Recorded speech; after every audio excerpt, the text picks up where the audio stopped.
On peut s'asseoir. Vous voyez, quand on est dans la présence de Dieu comme ça, c'est tellement beau, n'est-ce pas? C'est tellement beau, c'est... Je pense que si tu es là ce matin, c'est parce que tu sais que ça va te faire du bien, en fait. Et tu t'es levé et tu es arrivé ici parce que tu aimes sa présence. Mais pourquoi tu aimes sa présence, justement? Parce que tu es sûr que quand tu viens dans sa présence, tu ne repars jamais comme tu es venu. Jamais. Même s'il y avait des situations difficiles, tu sais qu'il y aura des solutions. Tu sais que dans sa présence, il y a une phrase, il y a un mot, il y a quelque chose qui va créer un déclic en fait. Et même si tu n'avais pas de problème, parce que c'est vrai que le fait de le dire comme ça aussi, c'est comme si chaque fois que les gens viennent dans la présence de Dieu, c'est parce que non. Souvent tu viens, il n'y a même pas de problème, mais c'est juste que tu viens et Dieu ajoute encore quelque chose à ta vie. Un dimanche, tu peux venir, tu n'as pas, c'est pas que tu as un problème, tu viens, Dieu apporte juste, il te met juste dans une cure de jouvence. Tu entres dans sa présence et tu ressors le lendemain de la semaine qui suit. Tout le monde est étonné de voir comment tu as rajeuni. Comment ton visage est devenu éclatant. Juste ça. Ou bien même que tu te rendes compte que vraiment ta vie commence à aller dans un sens que tu n'arrives même plus à maîtriser. Et tu crieras aussi pour dire, Seigneur, pourquoi tu m'as tant béni? C'est ça. C'est pour ça que nous aimons sa présence. C'est pour ça que nous chérissons sa présence. Mais c'est aussi parce que nous l'aimons. Et parce qu'il nous a démontré son amour. Vous savez qu'au départ, c'est le Seigneur qui est venu vers nous. Hein. C'est Dieu qui nous a courtisés. Hein? Les hommes savent de quoi je parle. Ah. Ou bien, vos épouses, là, vous les avez courtisées, non? Je vais vous emmener un peu en arrière. Pour certains, 15 ans, 20 ans en arrière. Comment tu as souffert pour avoir cette femme? Tu lui parlais, mais elle ne te regardait même pas. Et les femmes aussi, tu as dit oui, mais tu fais le malin d'abord. C'est pas ça? Mais c'est important. Quand même, les choses ne peuvent pas être faciles comme ça dans la vie. Donc, on a aimé le Seigneur. Parce qu'il nous a tellement... C'est-à-dire, il nous a poursuivis, en fait. Je t'aime. Il envoie des personnes, te dit oui, il t'aime. Il a des plans de bonheur pour toi. Le diable te dit c'est des histoires. C'est moi qui ai le meilleur plan. Tu es resté dans ce yo-yo là jusqu'au bout d'un moment. Tu as réalisé que Satan était un menteur et que tout ce qu'il te proposait de l'autre côté, ça t'a emmené dans le néant. Et finalement, un matin, un soir, quelque part, tu as dit Seigneur, je dis oui, j'accepte ta proposition, qu'on puisse entrer en alliance, qu'on puisse entrer justement en amoureux tous les deux. Et une belle histoire a commencé à s'écrire. Amen. Les gens aiment beaucoup les histoires d'amour, n'est-ce pas? C'est vrai. Généralement, même quand les gens se deviennent célèbres et tout, bien connus, on est toujours un peu curieux. Je disais souvent à mon mari que quand un homme commence à être un peu populaire et connu, tout le monde, si c'est un homme, tout le monde veut savoir qui est sa femme. Pourquoi on est comme ça? Je ne sais pas. Elle ressemble à quoi? Est-ce qu'elle le mérite? Oh, c'est celle-là. Mais c'est son choix. Toi, tu as quoi à voir dedans? Tu ne sais même pas si ce qu'il est devenu là, c'est parce que justement, il a eu cette bonne femme-là. Le critère que toi, tu voyais, que tu penses que c'est ce qui peut lui aller là, est-ce que ça aurait porté les fruits que tu vois aujourd'hui? N'entre pas dans les affaires des gens. Hein. Sois juste curieux si tu veux, mais arrête-toi là. Donc, c'est ça. Une belle histoire a commencé. Et vous savez, quand deux personnes s'aiment, pas forcément des amoureux, je veux dire hommes et femmes, même un ami, même une sœur, une amie que tu aimes, un parent, quand les gens s'aiment, il est important pour eux qu'ils puissent avoir une plateforme où ils viennent exprimer leur amour. C'est clair. C'est pour ça que vous allez voir que, mais pourquoi tu ne m'appelles plus comme avant? Mais attends, je ne te sens plus... Parce qu'on a commencé à entretenir quelque chose et on avait nos indices. On avait des choses qui nous emmenaient à confirmer qu'il y avait quelque chose qui était né entre nous, en fait. Et quand ça ne se passe plus, qu'on ne voit plus ça, on peut tout de suite identifier qu'il y a un problème dans la relation. Donc, quand les gens s'aiment, il est important qu'ils puissent avoir cette plateforme-là où ils expriment leur amour, leur amour, et deuxièmement, leur intérêt. Si ta personne m'intéresse, je cherche à créer dans mon agenda, dans mon emploi du temps, plus de temps pour toi. C'est pour ça qu'un homme qui dit qu'il aime une femme, il passe toute une journée, il ne la cherche pas. Il y a un problème. Parce que vous allez vous rendre compte que cet homme-là, avant qu'il n'ait la dame-là, hey, appel en absence. Tu prends ton téléphone, 15 appels en absence. Toi-même, tu penses qu'il y a un problème. Non, c'était juste pour entendre ta voix. Mais et cette voix-là, tu n'as plus envie d'entendre ça 20 ans ou 25 ans plus tard. Tu dois toujours avoir envie d'entendre ça. Parce que tu aimes la personne. Et c'est ce qui s'est passé avec le Seigneur. La prière, c'est le thème de mon message. Dis à ton voisin, je dois prier. Dis-lui bien. Parce que tout à l'heure, on a commencé en disant, tu dois prier. Le Saint-Esprit a rectifié. Tu dois prier, c'est comme si tu n'es pas concerné. Et puis comme si tu veux... Tu sais, il y a des phrases et actes, c'est comme des attaques. Ma soeur, tu dois prier. Non, je dois prier. Chacun d'entre nous doit prier. Pourquoi on doit prier? Et c'est quoi la prière? C'est cette plateforme-là justement où nous venons manifester notre amour au Seigneur. Où nous venons exprimer, même pas, exprimer notre amour. Exprimer notre intérêt pour quelqu'un qu'on a découvert et dont on n'a plus envie de se séparer. Voilà. Et on se dit, il faut qu'on fasse tout justement pour entretenir, d'abord bâtir la relation et ensuite entretenir cette belle relation qui a commencé. C'est aussi une plateforme où nous venons échanger avec Dieu, avec la personne que nous avons décidé d'aimer. Et ça se vit dans tous les styles de relations amoureuses. C'est-à-dire que ce soit frère, sœur et tout, dans tous les sens. Parce que quand on est en relation avec quelqu'un, on veut la connaître. On veut savoir ce que la personne aime. On veut savoir ce que la personne n'aime pas. Pourquoi? Parce qu'on ne veut pas qu'il y ait quelque chose qu'on fasse qui vienne poser un problème dans l'évolution ou bien dans l'embellie de la relation. C'est la même chose. La prière, c'est la plateforme où nous venons rencontrer notre Père, que nous avons finalement accepté, qui est devenu notre ami, qui nous a fait de belles propositions et il n'a pas menti. Depuis que nous l'avons rencontré, un homme peut entrer en relation avec toi, une femme, une sœur, je ne sais pas, dans tous les cas de figure, on peut entrer en relation avec quelqu'un et être déçu à la fin. Parce que la personne nous a promis des choses ou bien a donné l'impression de certaines choses, mais on n'a pas vu ces choses-là arriver à manifestation dans le temps. Mais la seule personne qui dit et qui fait ce qu'elle dit et qui dit ce qu'elle fait, qui pense ce qu'elle dit et qui fait ce qu'elle pense, il n'y a que Dieu. Les hommes sont faillibles, les femmes sont faillibles. On peut proposer les vœux de mariage, là, si on repart dessus, plusieurs d'entre nous, on a failli à certains endroits. Mais gloire à Dieu pour sa miséricorde et son assistance qui nous aide à avancer. Mais la seule personne avec qui on entre en relation, qui te dit, je vais faire 1, 2, 3, 4, et qui fait exactement 1, 2, 3, 4, souvent même avec des bonus, ce n'est que Dieu seul. Donc c'est cette relation-là qu'on doit chérir par-dessus tout. C'est pour ça que le chant de tout à l'heure, ta présence que j'aime.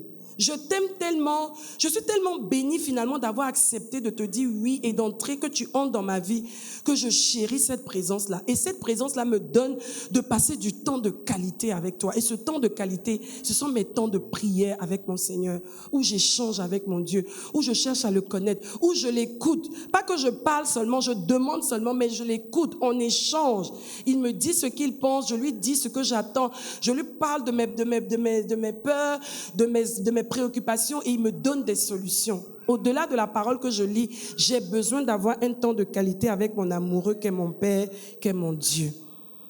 Amen. Donc c'est une plateforme de développement de l'intimité et de la communion que nous avons avec notre Seigneur.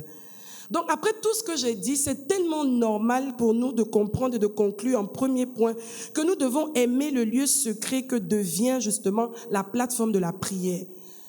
Quand tu aimes quelqu'un, on ne peut pas te forcer à manifester ton amour à la personne. Ça vient, ça coule.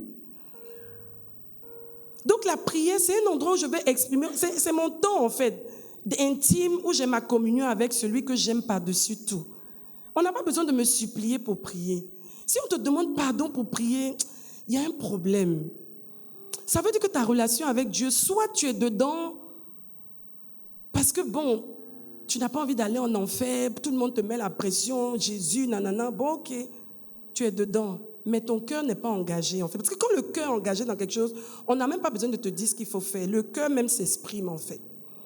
Donc quelqu'un qui a du mal à avoir un temps de qualité avec son Père, avec celui qui l'aime par-dessus tout et qui lui a démontré qu'il était la seule personne digne de confiance et vers qui il pouvait se tourner librement avec assurance, c'est qu'il y a un problème, vrai ou faux? C'est qu'il y a un problème. Si on te force pour aller dans la présence de quelqu'un, ça veut dire que tu ne sais pas. C'est comme les gens, tu sais, un mariage forcé. Tous les jours, on t'appelle, viens, le monsieur là est là. Viens, tu fais quoi dans la chambre? Le monsieur il est venu te rencontrer. Habille-toi rapidement, tu viens, tu t'assois là, tu n'es pas là. Tes parents t'ont forcé, donc tu fais les choses de façon machinale, tu n'as pas le choix. Il y a des enfants de Dieu. Rappelez-vous qu'on n'était même pas nés de nouveau. Et même maintenant, il y a des gens qui sont nés de nouveau, mais qui n'ont pas atteint cette dimension. Quand on commence même à adorer et que ça dure, vraiment, le révérend même il est où? Le message c'est à quel moment? Depuis là les gens chantent, tu vois. Quand on est à ce niveau-là, il y a quelque chose qui... Parce que c'est une présence que tu aimes tellement que même si ça dure, gloire à Dieu, on chante, on lance les éloges, on est à l'aise. C'est ta personne. Ça coule. Donc si quelqu'un a du mal à prier en étant né de nouveau, c'est qu'il y a quelque chose qui ne va pas dans la relation. Soit tu n'as pas confiance en ce que cette relation-là est vraiment...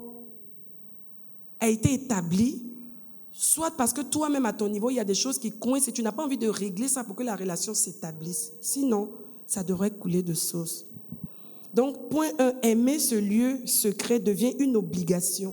1, pour bâtir la relation et ensuite pour la voir grandir. Parce que chaque relation, elle commence quelque part et on pose les fondements. On bâtit une relation. Quand vous voyez des gens qui sont ensemble pendant de longues années, ce n'est pas qu'il n'y a jamais eu de problème entre eux. Mais ça veut dire qu'ils ont pris sur eux de se décider à bâtir quelque chose, de ne pas renoncer, aller jusqu'au bout, jusqu'à ce qu'on voit justement les fruits de cette relation-là et qu'elle puisse justement porter de beaux fruits en fait. Donc nous devons nous engager, à aimer le lieu secret, à voir cette intimité-là, à entretenir ça pour bâtir notre relation avec Dieu et pour voir grandir notre relation avec Dieu. Quand tu aimes le Seigneur, tu passes du temps avec lui et tu aimes être avec lui. Ça ne te pose jamais de problème, tu ne te trouves jamais lourd. Des fois, tu ne te rends même pas compte que le temps est passé. Oh, c'est déjà la fin. Même chez toi, pas seulement à l'église, mais dans ton temps personnel, tu dois arriver à ce stade-là. Matthieu 6:6. Mais quand tu pries, entre dans ta chambre, ferme ta porte et prie ton Père qui est là. Il est là, dans le lieu secret. Et ton Père qui voit dans le secret te le rendra. Mais quand tu pries, entre dans ta chambre. Il est important que chacun d'entre nous développe une relation personnelle d'abord avec Dieu. Gloire à Dieu. Nous sommes aujourd'hui à l'église, d'autres en présentiel, d'autres connectés. C'est bien. On est ensemble. Ça nous aide, ça nous bénit. On s'aiguise les uns les autres, c'est très bien. Mais chacun personnellement doit avoir d'abord développé une relation avec son Dieu. Je ne suis pas avec Dieu dans une relation ma femme et moi, mon mari et moi. Non, d'abord, même si on est un couple, même si on est des serviteurs de Dieu, chacun doit avoir une relation personnelle avec Dieu d'abord.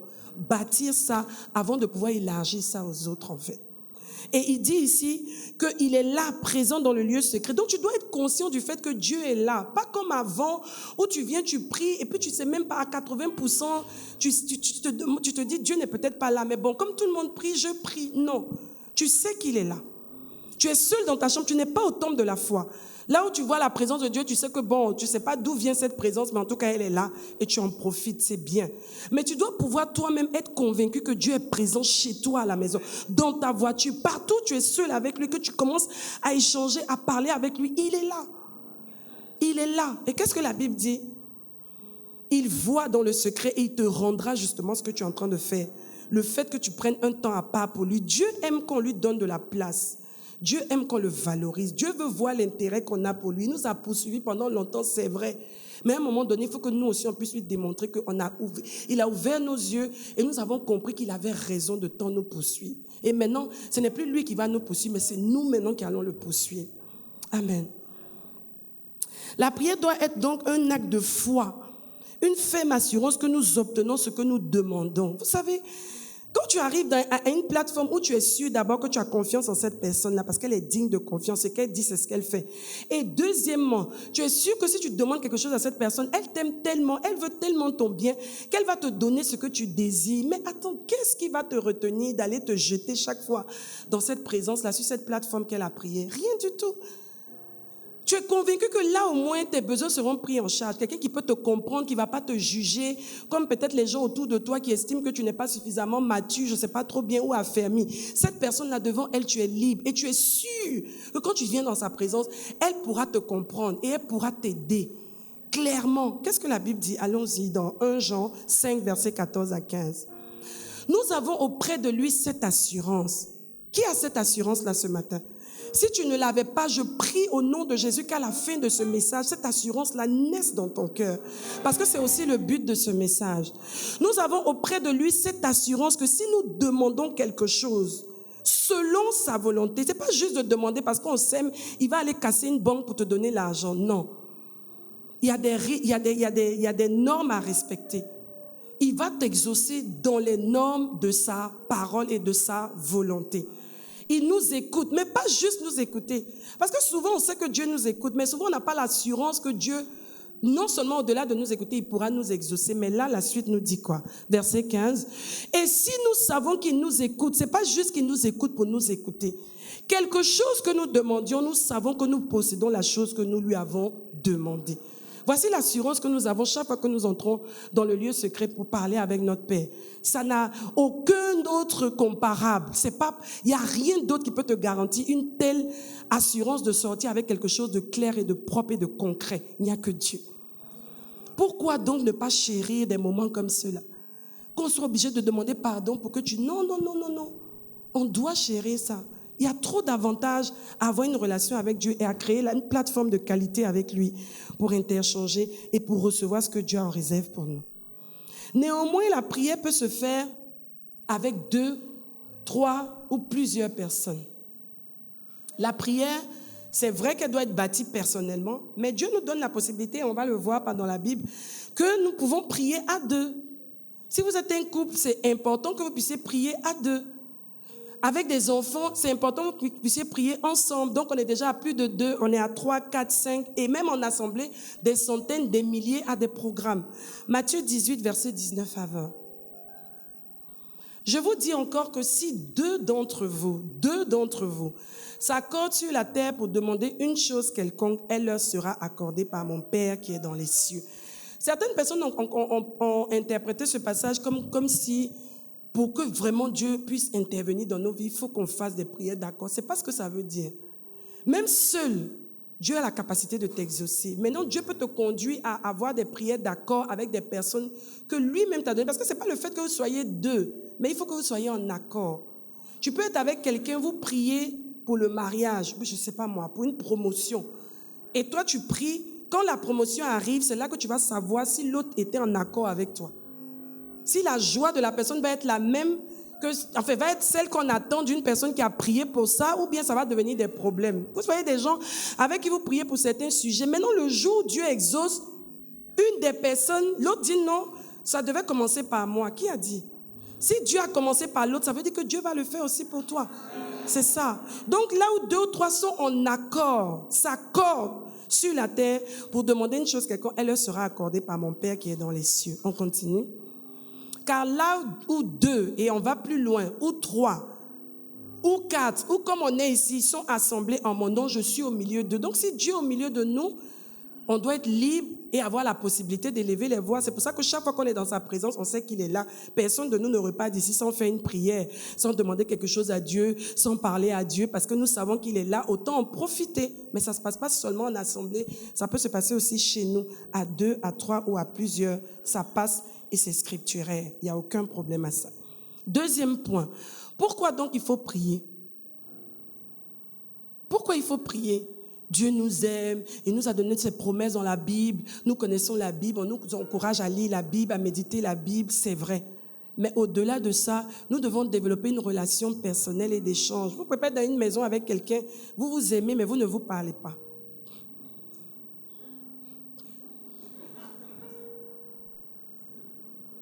On échange.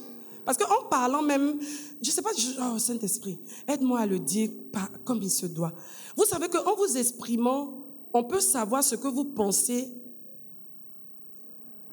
sans que vous ne sachiez que vous êtes en train de vouloir dire ce que vous pensez. Je ne sais pas comment je vais dire ça. C'est-à-dire que quand tu t'exprimes, par exemple, quand tu pries, tu dis par exemple, Seigneur, j'ai confiance en toi, je te fais confiance, j'ai foi en toi. Mais quand tu pries, la manière dont tu formules ta prière, on peut savoir si tu as vraiment confiance en Dieu ou pas. Tu peux le dire et penser que c'est ce que tu es, mais dans ta manière de t'exprimer, ça peut traduire autre chose. Donc, il est important que nous puissions nous exprimer avec le Seigneur pour que le Seigneur puisse savoir. C'est pas comme si Dieu ne sait pas ce qu'il y a à l'intérieur de toi, mais que souvent, toi-même, tu t'entendes dire ce qu'il y a à l'intérieur de toi et que tu puisses peut-être même rectifier. Donc, c'est important que nous puissions échanger avec Dieu. Mais je vais vous donner quelques raisons pour lesquelles il faut prier, qui ne sont pas exhaustif, ce n'est pas complet. Chacun pourra ajouter autre chose. Mais je donne quelques points que le Saint-Esprit m'a mis à cœur. La prière est une plateforme libre. Je veux aussi le dire avant toute chose. Libre. Quand tu viens dans la présence de Dieu, il n'y a pas de jugement. Les hommes peuvent te juger. Tu peux aller confesser un péché à un homme, à une femme, et puis si la personne n'est pas mature, tu peux retrouver ça dehors. Et les gens peuvent te mettre une étiquette, mais Dieu ne va jamais te jeter dehors. Quand on était dans le monde, le diable a réussi à nous faire croire qu'il fallait être saint avant de venir dans la maison de Dieu, avant de venir devant Dieu. Et la grâce nous a enseigné qu'on n'a pas besoin d'être saint parce que Dieu nous a déjà justifiés par le sang de Jésus. Et il nous veut comme nous sommes pour justement manifester la justification et la sanctification qui est maintenant notre partage. Donc c'est mieux même de courir vers Dieu quand ça ne va pas. C'est mieux d'aller vers lui le plus tôt possible pour régler la situation, pour ne pas que votre relation soit entachée. Donc aujourd'hui nous sommes libres. Tu viens devant ton Père, tu t'exprimes. Devant Dieu, on ne fait pas semblant. Devant Dieu, on n'a rien à prouver. On ne vient pas, oh Père. Il y a des gens même qui changent leur voix. Éternel des armées, ce matin.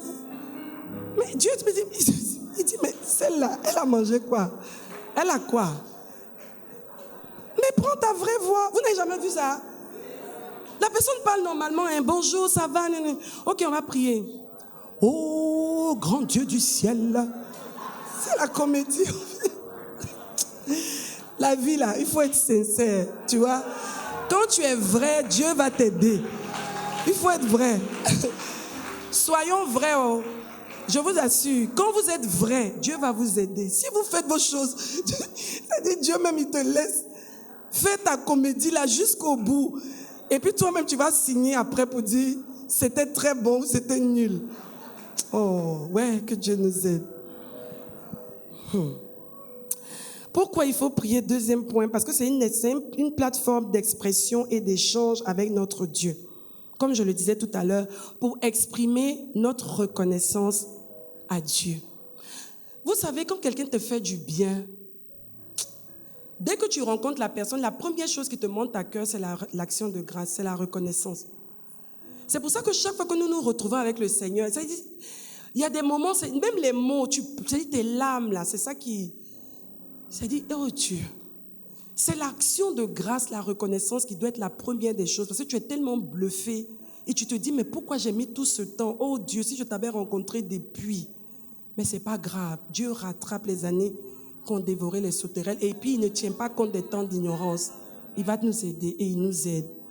C'est ça. Donc, c'est un endroit où tu exprimes ta reconnaissance, où tu apportes aussi des honneurs à Dieu. Tu adores Dieu. Tu ne peux pas commencer la prière, oui, Seigneur, tu as dit dans ta parole, non, ce n'est pas possible. Ton élan de cœur va t'emmener d'abord à lui donner des actions de grâce. Seigneur, merci pour X, Y, Z éléments que tu as manifestés dans ma vie. Merci pour ce que tu es grand. En fait, ta relation avec Dieu, Dieu même t'observe et il t'éblouit au point où lui-même, il cherche comment toi-même tu vas exprimer et tu vas traduire en fait ce qu'il est en train de faire dans ta vie et comment tu ressens ça en fait. C'est ça l'adoration. C'est pour ça que quelqu'un qui est reconnaissant à Dieu ne peut pas tarir d'éloges à Dieu et son adoration ne peut jamais être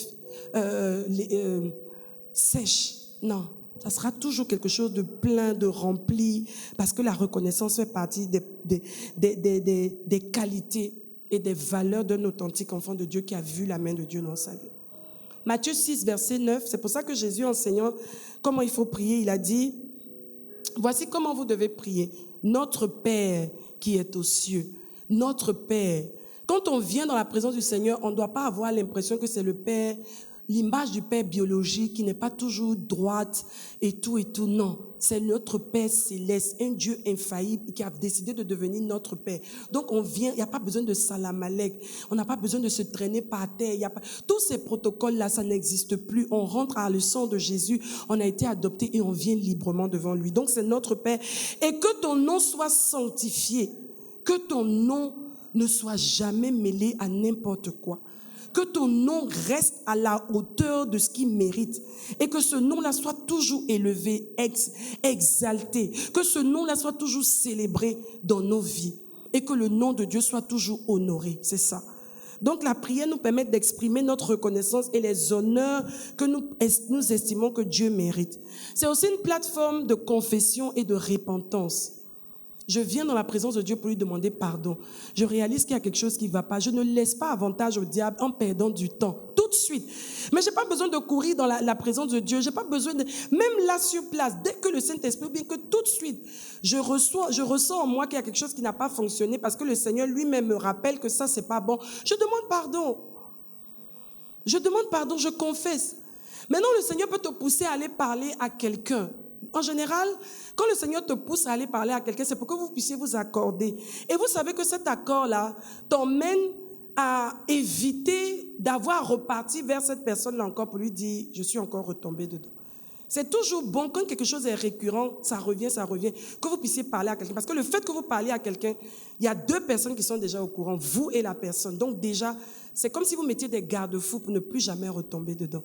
Donc n'ayez pas de problème. S'il y a quelque chose, dites. Dénoncez le diable, parce que le diable va vous dire non, mais si tu parles de ça, les gens, oui, tu es allé, tu as confessé, c'est revenu. Si tu as confessé, c'est revenu. Va voir ton père spirituel, va voir un serviteur de Dieu mature, va voir un grand frère mature dans la foi et dis-le lui. Le fait de dénoncer cette chose-là publiquement va faire que ça va s'arrêter aussi. Parce que vous savez, tu ne peux pas passer toute ta vie à demander pardon pour la même chose. Même à un moment donné, toi-même, ça te met mal à l'aise. Toujours, tu dis je m'en vais encore. À un moment donné, tu vas en avoir marre, tu vas te dire, il faut que ça s'arrête en fait. 1 Jean 1, verset 9, ça c'est un verset que j'aime beaucoup. Si nous confessons nos péchés, et la lutte c'est à ce niveau, le diable va pas vouloir qu'on confesse, mais tu dois confesser. Il est fidèle et juste, Ça veut dire que c'est pas parce que tu as fait ça qu'il va changer d'avis à ton égard. Il est fidèle, il ne change pas. Et il est juste pour nous les pardonner et pour nous purifier de toute iniquité. Il est juste non seulement pour nous pardonner, pour nous purifier de toute iniquité. C'est-à-dire qu'il te pardonne et il efface complètement le souvenir de cette chose. Et que le diable ne vienne pas après te rappeler ça parce que c'est déjà réglé. Et il faut avoir cette assurance-là. Je suis allée dans la présence de mon Père, on a réglé cette histoire, donc tu me fous la paix. Ok. Ensuite, c'est une plateforme de recherche de la volonté de Dieu. Je l'aime tellement, j'ai tellement envie que notre relation aille de l'avant, qu'il n'y ait pas d'entrave, qu'il n'y ait pas de problème, qu'il n'y ait pas de blocage. Donc, je fais tout pour le connaître. Quelle est sa volonté? Tu m'as sauvé, pourquoi? Quels sont les buts que tu attends pour moi? Est-ce que je dois me comporter comme tout le monde? Qu'est-ce qui est réservé spécifiquement à mon appel? Je veux savoir. Matthieu 6, verset 33. Cherchez premièrement le royaume et la justice de Dieu. Cherchez premièrement le royaume et la justice de Dieu. Le royaume dans lequel nous avons été adoptés n'est pas le système du monde. Il y a des règles là-bas. Il y a une pensée là-bas. Il y a une manière d'agir là-bas. J'ai besoin donc de connaître le royaume dans lequel je suis entré et la justice de Dieu. Ce que Dieu estime être juste. Comment est-ce qu'on doit se comporter? Et toutes ces choses que les païens poursuivent, l'argent, la réussite, l'exposition et toutes ces choses, ça me sera donné par-dessus. Vous seront donnés par-dessus. Mais la première chose que Dieu veut, après qu'il t'ait montré tant d'amour et tant de bienveillance, c'est que toi aussi tu puisses t'arrêter à un moment donné pour dire, moi aussi je veux vraiment te faire plaisir, je veux t'être agréable. Qu'est-ce que je peux faire? Et vous savez, quand vous recherchez la volonté de Dieu, ça vous maintient dans dans le contentement. Je connais la volonté de Dieu. Si tu connais la volonté de Dieu pour toi, tu ne peux pas être envieuse ni envieux. Parce que dans la présence de Dieu, sur cette plateforme où vous êtes ensemble, vous vous parlez en fait. Vous savez, une femme qui sait que son mari l'aime, qui sait que fait la fierté peut-être de sa famille, de ses enfants et tout, elle ne va... C'est-à-dire même si d'autres choses extraordinaires se passent dans une autre famille, elle est à l'aise avec, parce qu'elle sait que là où elle est, tout marche en fait. Vous voyez ce que je veux dire? C'est ça en fait. Tu ne vas pas te retrouver là à être en insécurité, à être en compétition dans la maison de Dieu. Non, tu sais que Dieu a des plans pour toi. Vous échangez tout le temps, il te rassure, il te dit on va quelque part. Donc même si des gens ont des choses avant toi ou quoi, ça c'est gloire à Dieu pour eux. Mais toi tu apprécies ce que Dieu fait avec toi en fait. Tu passes pas ton temps à regarder chez l'autre, à attendre que Dieu fasse aussi telle chose pour toi. Tu apprécies déjà ce que Dieu fait pour toi. Quand tu connais la volonté de Dieu, ça te garde. Ça te garde. Et tu es épanoui. Amen. La prière, la plateforme de la prière aussi, elle nous permet, elle est importante parce qu'on est au deuxième point qui est pourquoi il faut prier. Il est important de prier parce que c'est une plateforme pour gracier les personnes qui nous ont offensés. Vous savez, si vous n'avez pas une relation avec le Seigneur par le Saint-Esprit, ça sera difficile de pardonner les fautes des gens. Parce que le diable et la chair et l'ancienne nature, et ce que l'âme a eu l'habitude, c'est de garder rancune en fait. C'est d'attendre les gens au tournant. C'est d'espérer que le mal arrive à quelqu'un. Pourquoi? Parce que cette personne a osé nous vouloir du mal. Mais quand on est dans la présence de Dieu, les choses changent. Dieu nous aide à comprendre que ce n'est pas un système qui va nous arranger en fait. Vous savez, quand quelqu'un vous a fait quelque chose, non seulement vous avez eu mal de ce que la personne vous a fait quelque chose, et quand vous ne pardonnez pas à la personne, ça crée de l'amertume. Chaque fois que vous voyez la personne, votre cœur est serré. Ça vous fatigue. Donc ça veut dire que déjà vous-même, vous êtes mis dans une prison aussi. Parce que la Bible dit quoi? Allons-y. Matthieu 6, verset 12. Pardonne-nous nos offenses comme nous aussi nous pardonnons à ceux qui nous ont offensés. Matthieu 6, le même Matthieu 6, verset 14 dit, si vous pardonnez aux hommes leurs offenses, votre Père Céleste vous pardonnera aussi. Donc forcément, si je ne pardonne pas, je m'enferme moi-même dans une prison. Non seulement la personne qui m'a fait du mal m'a fait déjà du mal.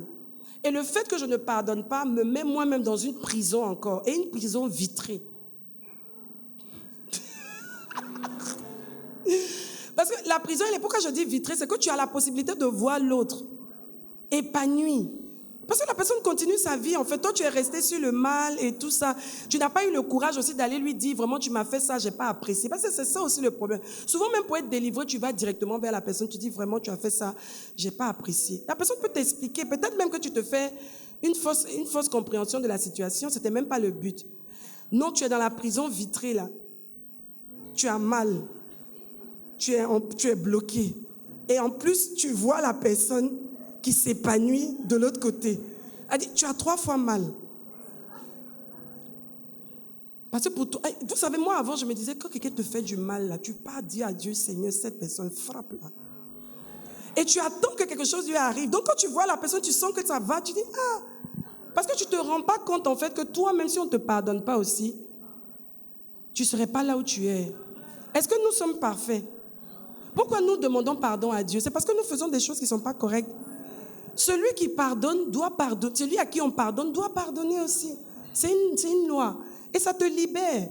Ne permets pas à quelqu'un qui t'a fait du mal de continuer de te faire du mal à cause de l'amertume. Libère-toi, pardonne et avance. Rappelle-toi que toi aussi tu as fait du mal à quelqu'un un jour et on t'a pardonné et c'est passé. Parce que ça donne avantage à Satan en fait. Soyons des personnes qui... Maintenant, la vie, là, elle est simple, hein, je vous assure. Si on suit ce que le Saint-Esprit nous apprend, ce que la grâce nous enseigne, les choses vont aller simplement. Vous pouvez voir 2 personnes qui s'entendaient bien, une petite situation, et ça crée des problèmes. Ça peut arriver même jusqu'à la maladie. Tu es là, tu maigris, on ne comprend pas. Mais l'autre grossit, tranquille. Ce n'est pas la peine. Ça ne sert à rien. Tu vas aller à l'hôpital, non seulement tu as fait du mal, c'est toi qui vas... On va t'hospitaliser, on va t'opérer. Ça va très loin, hein, les problèmes de rancœur. Oui. Tout ça à cause d'une petite faute, tu as refusé. Le Saint-Esprit, même dans la présence de Dieu, t'a dit laisse. Ouais, laisse aussi. C'est quoi? Depuis 1 an, 1 mois, 2 semaines, laisse aussi et avance. Je dis ça peut-être pour quelqu'un ce matin. Laisse tomber et avance. Dieu a beaucoup de choses pour toi devant. Tout le monde n'est pas obligé de t'aimer. Et puis si tu vois qu'il y a quelqu'un avec qui il y a toujours des problèmes, il y a des problèmes et des problèmes, tu prends de nouvelles dispositions. Vous êtes frères en Christ, mais vous n'êtes pas obligé de collaborer tout le temps.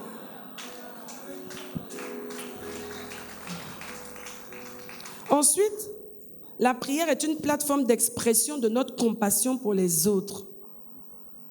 Oui. Quand tu es quelqu'un qui prie, quand tu es quelqu'un qui aime être en connexion avec Dieu, qui parle avec Dieu, qui cherche le cœur de Dieu, qui échange avec Dieu, tu vas finir par voir que le battement du cœur de Dieu, c'est le salut des âmes. Et tu vas finir, vous savez, des personnes qui marchent ensemble finissent par se ressembler. Souvent même on dit que les couples, là, à long terme, ils finissent par se ressembler. C'est quoi en fait? Parce qu'ils ont tellement été ensemble, ils ont tellement partagé des choses ensemble que l'autre commence à aimer ce que l'autre aime. Et ils finissent tellement par interagir ensemble qu'ils finissent par se ressembler. Tu finiras par avoir le cœur de Dieu qui est celui justement d'avoir compassion pour les autres, de vouloir le bien des autres, de prier pour que ce que toi tu vis avec lui, que tous ceux qui sont autour de toi que tu aimes, ou même ceux qui ne t'aiment pas, ou même que tu n'aimais pas, mais que tu apprennes à les aimer en fait. Tu commences à avoir le cœur de Dieu, à avoir de la compassion. Et tu commences à intercéder pour les gens. Ce que tu faisais peut-être pas avant, tu étais plus focalisé sur toi-même, tu commences à penser aux autres, tu t'oublies. Tu veux le bonheur maintenant des autres.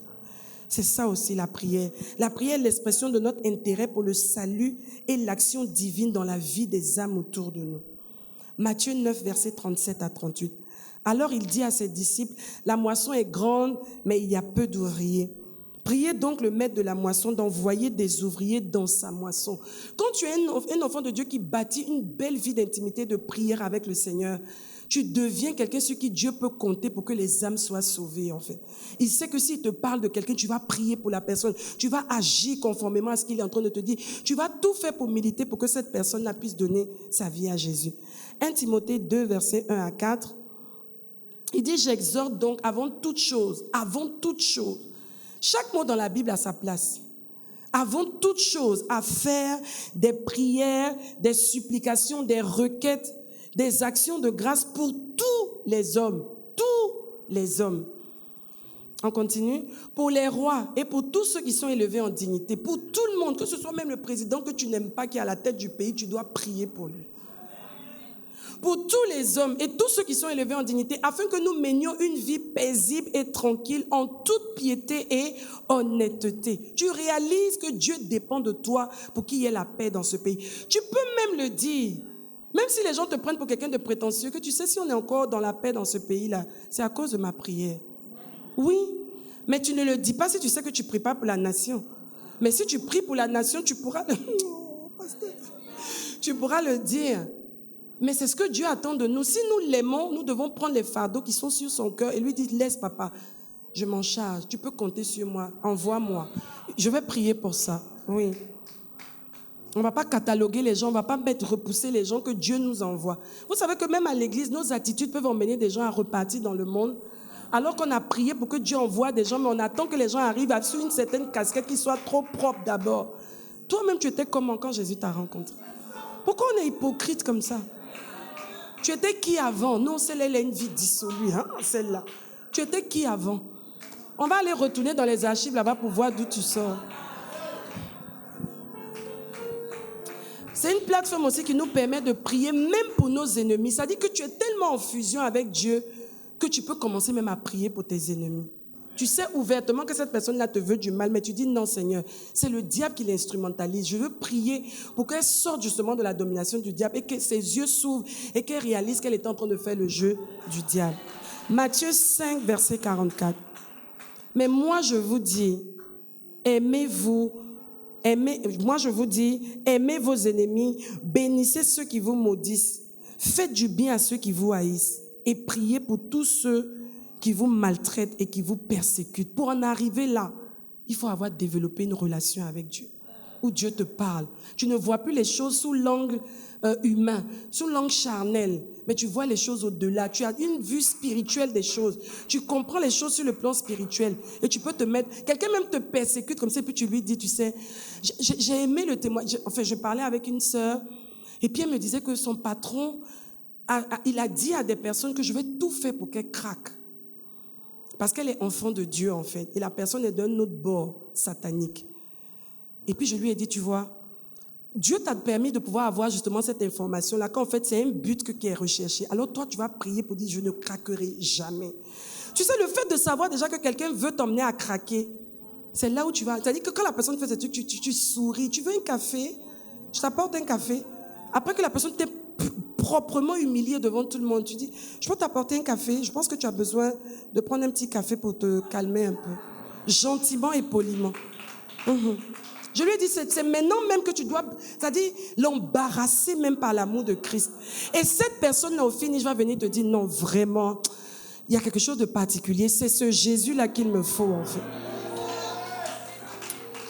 Et le troisième point, c'est que finalement, après avoir vu tout ce que j'ai énuméré, c'est qu'on doit prier sans cesse, en fait. En fait, la prière, c'est pas quelque chose de méthodique, j'ai une heure, j'ai telle heure. C'est ta vie qui devient une prière, en fait.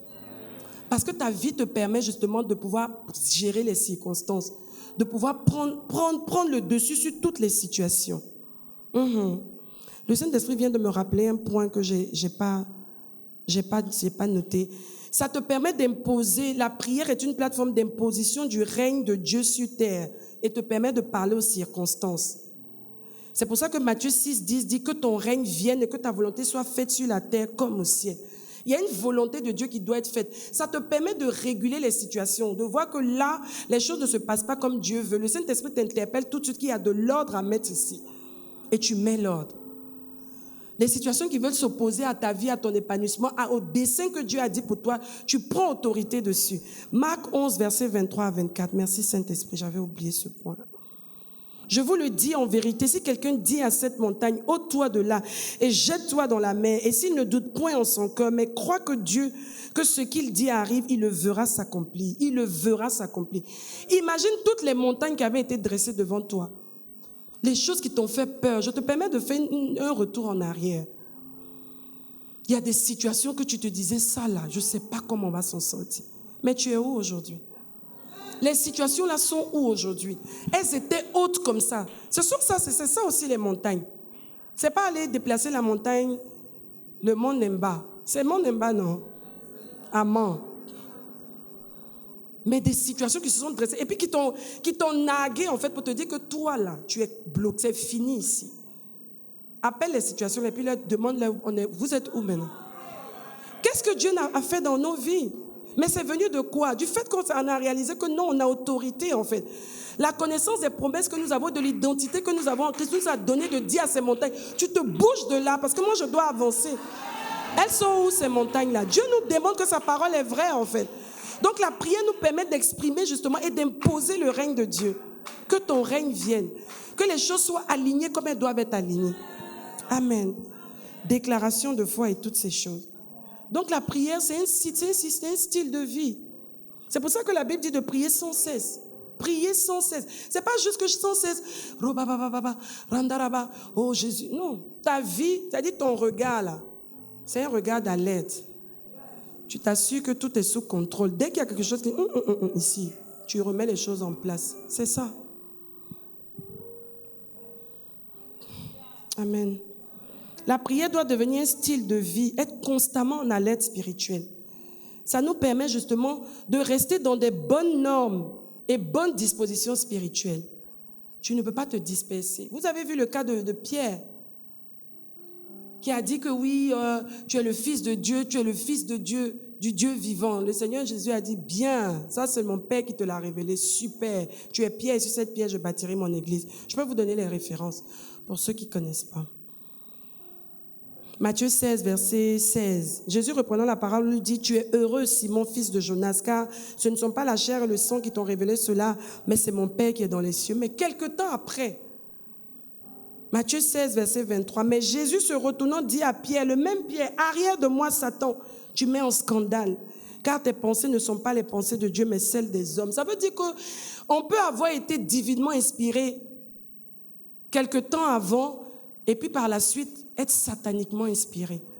Donc le fait d'être en prière constante, c'est-à-dire en alerte spirituelle, c'est ce que ça veut dire, en connexion avec le Père, en contact avec lui par le Saint-Esprit, ça nous permet de rester toujours spirituel.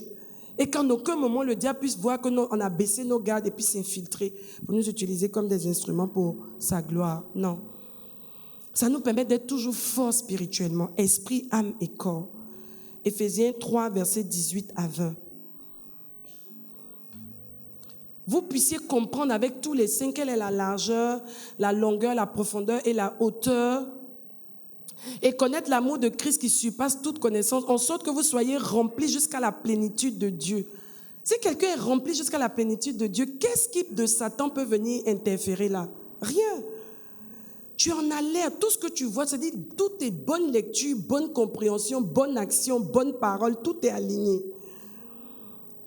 Or, à celui qui peut faire par la puissance qui agit en nous, infiniment au-delà de ce que nous demandons ou pensons. C'est ça, c'est dans cette perspective-là qu'on se retrouve, qu'on est en prière sans cesse en fait. C'est-à-dire que notre esprit est fort, notre âme, elle est forte. Parce que notre esprit attire notre âme à aller justement vers la connaissance de la parole de Dieu et vers la manifestation de son règne.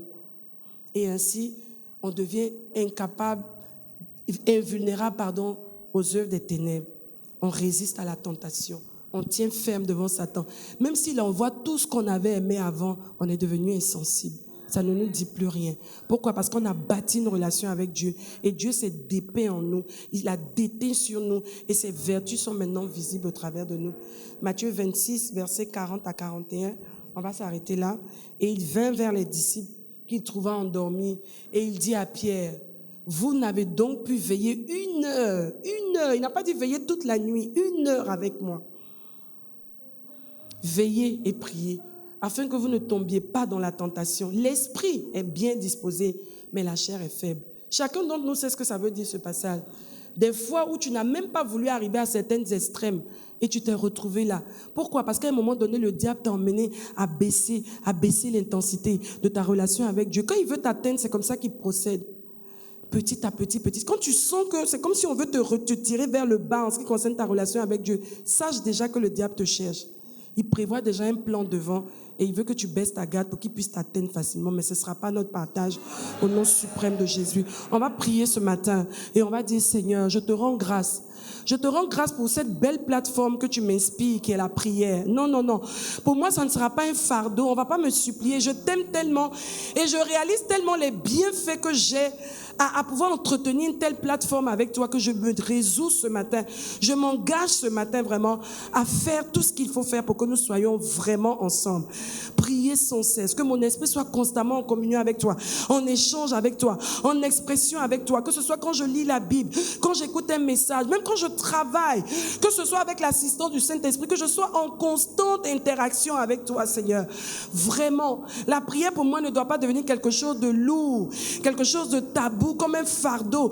Non, comme quelque chose qui est réservé à une catégorie de personnes. Non, c'est un style de vie. De la même manière que l'adoration devient un style de vie, la prière, l'échange avec Dieu devient un style de vie. Ce matin, Seigneur, nous nous abandonnons entre tes mains. Nous refusons, oh Dieu Tout-Puissant, de laisser le diable nous dépeindre la prière comme quelque chose de lourd, de quelque chose de difficile. Non, du tout. C'est naturel, c'est spontané, c'est instinctif, Seigneur. Donne-nous d'en arriver là au nom suprême de Jésus-Christ de Nazareth. Amen. Oh Saint-Esprit, amplifie cette œuvre-là dans nos cœurs. Aide-nous. Moi-même, j'ai été vraiment bénie, interpellée par la manière dont tu as présenté les choses cette fois-ci pour la prière. Je demande, Seigneur, que chacun d'entre nous puisse aller à une meilleure qualité d'échange avec toi. Tant de qualité meilleure avec toi au travers de la prière au nom de Jésus. Et si tu es là ce matin, tu as entendu la parole, tu as été touché, mais en même temps, tu reconnais que tu ne peux pas entrer dans cette dimension-là, parce que même prier pour toi est difficile, parce que tu n'as pas cette assurance-là même que Dieu peut t'entendre. Pourquoi? Parce que le péché a mis un blocage entre vous deux. Jésus est mort pour que ce pont-là soit cassé. Et il a établi un nouveau pont qui est lui-même, par lequel on passe maintenant pour avoir accès au Père, sans jugement, sans condamnation. Il a dit, venez à moi, vous tous qui êtes fatigués et chargés, je vous donnerai du repos. Je ne vais pas vous donner du repos en examinant pour voir si vous avez un mérite ou pas. Venez comme vous êtes. Moi, je vous donnerai du repos. Si tu es là ce matin, que tu veux faire la paix avec Dieu, tu dis, je veux donner ma vie à Jésus, je veux naître de nouveau, je veux être ce que vous êtes en train de décrire là, mais je sais que j'ai besoin de commencer par donner ma vie à Jésus. Tu lèves juste ta main et on va prier ensemble. Viens. N'aie pas honte, viens. Viens, parce que ce matin, c'est une belle histoire qui va commencer en toi. Depuis le temps où le Seigneur était en train de te faire la cour, où il te draguait, aujourd'hui tu dis, Seigneur, j'accepte. Finalement, je comprends que c'est dans mon intérêt. N'aie pas honte. Si tu es dans la salle, que tu n'as pas encore fait la paix avec le Seigneur, viens maintenant. Ou si tu es connecté même, tu es connecté. Et la parole t'a touché. Tu dis, je réalise que j'ai besoin d'entrer en relation intime et profonde avec Dieu. Tu vas faire cette prière avec nous. Mais si tu es dans la salle, que tu ne t'es pas levé parce que tu as eu honte, le Seigneur aura honte de toi. Et je ne sais pas quels sont les projets du diable. Parce que quand le Seigneur te fait entendre certaines paroles, c'est pour t'éviter les problèmes. Donc si tu es là, ne résiste même pas. Si tu entends cette voix qui te dit, c'est de toi qu'elle parle, lève-toi et viens pour la prière. Que Dieu bénisse ton cœur, mon frère. On va prier ensemble. Étendez vos mains vers notre frère et qui représente aussi tous ceux mêmes connectés qui donnent leur vie à Jésus. Tu vas répéter après moi, Seigneur Jésus, ce matin, vraiment, je réalise, c'est de toi que j'ai besoin. J'ai cherché, je pensais même t'avoir trouvé, mais maintenant je réalise qu'il faut que je te donne ma vie, totalement, pleinement, pour que tu prennes le contrôle et que toi-même, tu puisses écrire une nouvelle histoire de ma vie. Je suis fatiguée de cette vie-là. Je veux me décharger à la croix. Oui, Seigneur, je te reçois ce matin comme mon Seigneur et mon Sauveur personnel. Au nom de Jésus. Amen. Amen. Amen. Sois béni. Bonne arrivée dans la grande famille. Bonne arrivée à tous ceux connectés qui ont donné leur vie à Jésus. Vous allez voir des instructions en bas des écrans pour qu'on puisse vous prendre en charge. Et mon frère, tout à l'heure, on va te recevoir pour échanger avec toi et établir un plan de suivi. Que Dieu nous bénisse tous.